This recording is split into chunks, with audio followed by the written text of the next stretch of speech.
Hey, what is up guys, and welcome back to TheZozsomes. It's me once again, the only person on this YouTube channel, and today we are back in War Thunder to take a look at the Spitfire Mk.Vc, otherwise known as the Cannon Spit. Apart from having 4 cannons, this is just a regular Spitfire.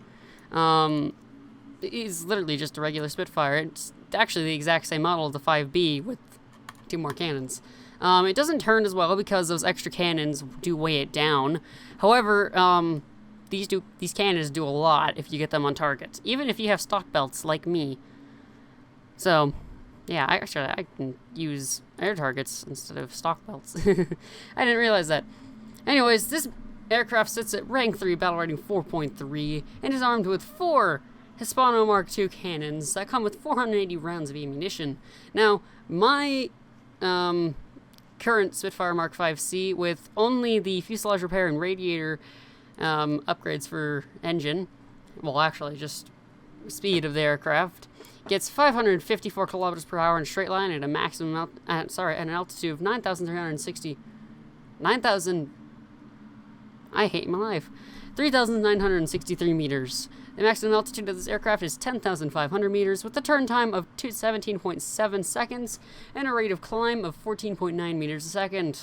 Now let's take a look at where the armor is placed on this aircraft. So in the wings, you have 3mm steel plates that kind of are like books, and those are protecting the ammunition, I believe.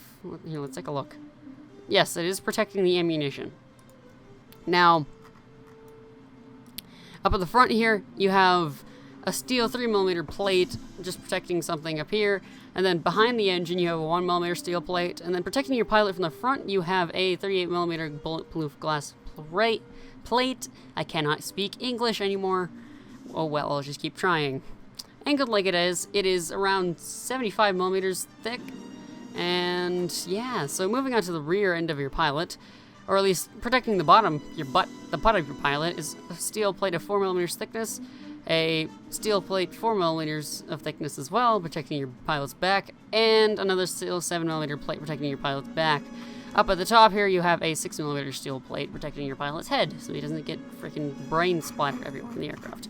Now let's take a look at where things are placed. So up at the front here, you have an oil cooling system, and then you have your engine. We also have another liquid cooling system, so that's what that little armor plate was for, is protect the liquid cooling system at the tops here. So now, right in front of your, I think it's a other armor plate. No, actually, there's an armor plate going between these two. So you have an oil cooling system, then an armor plate, then a fuel tank. So you have a normal fuel tank set up in front of your pilot. Then you have a fuel tank down here as well. So in the wings, you have 2 more. You have a fuel tank here and here. Then you have a liquid cooling system and another oil cooling system here. And then behind your pilot, you have another fuel tank. Other than that, it's just the cannons and some wing spars and control surfaces. Nothing that we really need to worry about. Now, this aircraft, you basically play it as a normal Spitfire. Just don't get into turn fights with things that you would... Okay, well, the way I'm going to put this is, if you're in mixed RB, don't get into turn fights with other Spitfires that are not the 5C, because you will inevitably lose, because the extra weight on the wings causes it to lose some maneuverability. Other than that, you should be okay, though. Just don't turn fight with the A6Ms, because you'll die. You can use it as a boom and zoomer. The wings don't usually rip. I remember the old flight model for this aircraft features the fact that if you tried to do any maneuver, your wings would rip off. That is now fixed. It does not rip all too much, that is. I have never ripped my aircraft in this. I have never ripped my wings in this aircraft. Jeez. So, I'm just gonna, well, you know, chop straight into the battle so you guys can see what this thing performs like. Yeah. Okay, guys, so we are in a match for alternate history Crimps 1945. So just do the standard thing for your MEC if you're going to use MEC for this aircraft. Just radiator 30, bit profit 90, and mixture around 80 something. 80 something, yes. So at this battle rating for your allies, you'll have, you know, Typhoon, Spitfire Mark 9s, because this thing sits 0.3 higher than the Mark 9. You'll see the Cannon 51, 63A5, F6Fs, Mustang Mark 1As, B-25s, which that guy was a complete moron. I feel bad for him, though. Sorry, you're not in this match. B-25s and Firebrands. For the enemy team, you'll probably be seeing Yakolev. Let's see. Wait, what do they have around this battle rating? Well, there's always the Yak 9P, so you'll be able to see the Yak 9... I mean, not the 9P, the 3P. Yak 3P, you'll be able to see that. I believe the... Yes, the Yak 9T will, without a doubt, you'll be seeing if you face Russians, because that thing sits at 4.3. And then the Yak 9K, if you get a down tier, sort of, or he gets an up tier, you'll be seeing the Yak 9K, considering that sits at like 4.0 or something. So, something along the lines of that. Germans, I can't really remember what you'll be seeing if you go for Germans. Just FW90s and 109s, really. I'm guessing F4s, F4 Trops, and probably G2 Trops, maybe the G6 every once in a while.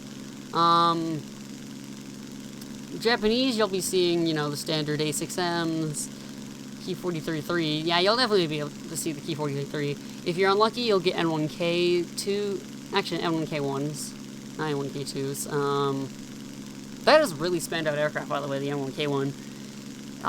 It is just spammed out way too much. I mean, it is really good for its battle rating. It has a good climb rate, it has good guns, good maneuverability. Honestly, I believe that the N1K1 deserves to be up at a higher battle rating, to be honest. Because I have only defeated a few, and I just can't seem to find a weakness on them. They climb well, they dive well, they have speed, they just do everything really well, and it's just hard to beat them. But for the Japanese, if you're unlucky, you'll be able to see N1Ks. Yeah, that's really it. If you're fighting the Americans on Hokkaido, you'll be seeing, you know, the like I already said this, but you'll be able to see F6Fs, early Corsairs, maybe the F4F, P47s, F6Fs. Nothing really that hard to beat. Returning to base. What did Joe do? What did Joe do? What did Joe do? Oh, he's a B-25. He must have dropped his ordnance on the base over there. Well, we have a Bias 25 spotted, and we also have something above that Bias 25 spotted. I'm not sure if the P-63 is going to dive on the Bias 25. He should be able to take him out easily if he does. Oh, that's another Bias 25. No Bobby. And Shen Chuan. I don't know, something. And then it appears that they have... Okay, no, I was going to say that they have another bomber, it appears. But in reality, it's just the anti-aircraft firing that I'm mistaken for enemies. So I'm probably going to go for this no Bobby dude, unless the P-63s zooms back up and gets shots into his underbelly. Yeah. Well, apparently there was a terrorist attack. Great. I didn't know that. Thank you, War Thunder, for telling me that. 73 casualties. Wow. Returning to the airfield. Well, for those who have died in that attack, I hope all goes well for them. Okay, so we are pulling into the rear end of this B-25, or Bias 25, I should say, and it appears that he's going to be going for this base. So as soon as he hits that base, he's probably going to be turning around. Now, I know that thing does not have an underbelly gun, so we're going to have to just go underneath him. It doesn't appear that he has good aim with these guns. Maybe he's using his normal gunners. However, let's open up. I forgot that the air target rounds act like, oh, there we go, hits. More hits. Sparkly, sparkle, sparkle. Come on. Air target's rounds act as stealth ammunition. I can't get a hot, I can't get a shot. Why are we being outrun by a B-25? This makes no sense. Well, we're going to save our ammunition. We only have 240 rounds left, and there's still the onslaught of fighters unless we go back to base. Oh, he's on fire. I'm going to fire a few more shots in. Yep, there we go. Fire a few more shots in, and hopefully we should be able to get an assist on that. If we get the kill, I will not know why. Yep, there we go, assist. So we have 200 cannon rounds to deal with a lot of yaks. I mean a lot of yaks. That's a yak in space, probably a 3P. Russian P-63, classic. Bomber Hunter over there is probably in the 9. Like 9T. Another Russian P-63. The most spammed out premium aircraft I've ever seen is the Russian P-63s. I just can't believe how much they're spammed out. Now, is this yak gonna ever do anything offensive? Yes, he's gonna try and come after me. Okay. Go in. Okay. Offensive maneuvers. Offensive maneuvers. Is that just a 3? That is just a 3. Okay. Okay, no, I was too lazy on my keyboard to try and get my guns on target so I could shoot him. Is he gonna turn? He is. Okay, well, turn fighting a Spitfire is smart and all, but, you know, I just gotta get my guns on target. It's hard to see, because I haven't been using Hispanos all that much recently, so it's gonna be hard to see. However, this guy's made the mistake of literally trying to turn fight a Spitfire, so maybe. I need to aim farther ahead, I believe. Either that or farther behind. I can't tell. I hate these guns so much sometimes. Okay, then, off with his wing. Sure. Okay, so we have 97 cannon rounds, and we wasted about 100 on that guy, because we couldn't get him on target. Now we have another 3 up high, 9 up high, and another, well, one of the P63s. One of the P63s is also down low, so that's helpful. I'm kind of worried about this P63 because he has a good chance of diving on me and killing me with that 37. And what did I say? Here he comes. So we're gonna act like we're AFK. And go now. Nope, oh gosh, what is that? Russians everywhere. They're Russian at me. Get it? No. Okay, I'm not funny. So we had the Yak 9 dive in on us, which he did some damage. However, the P63 did the most damage to us. Now the P63 is coming back around. It is a 9T. Sparkly sparkle sparkle. What are you doing? He rammed me, but sure. Okay, so now the P63 A10's on my tail. That's not helpful. Good lord, I've taken a lot of damage to my wing. Or at least, it would be a lot of damage to my wing. We have 20 cannon rounds, and we got of course, the 9T. Go away with the 37. Nobody cares. Okay, so he rammed us. We got a good hit into him. So, he shouldn't really be a threat. The one thing that's yep, there he goes. And then this Yak 3 apparently just bailed out. Sure! Makes perfect sense. Let's see, what else do we got? Here we have, oh gosh, 9P. That's a Yak 9P. It's a 3P actually. Good gosh, they're everywhere. They're just swarming. And then there's a P63. Then I have to watch, I might have to dogfight this 3P with only 20 cannon rounds.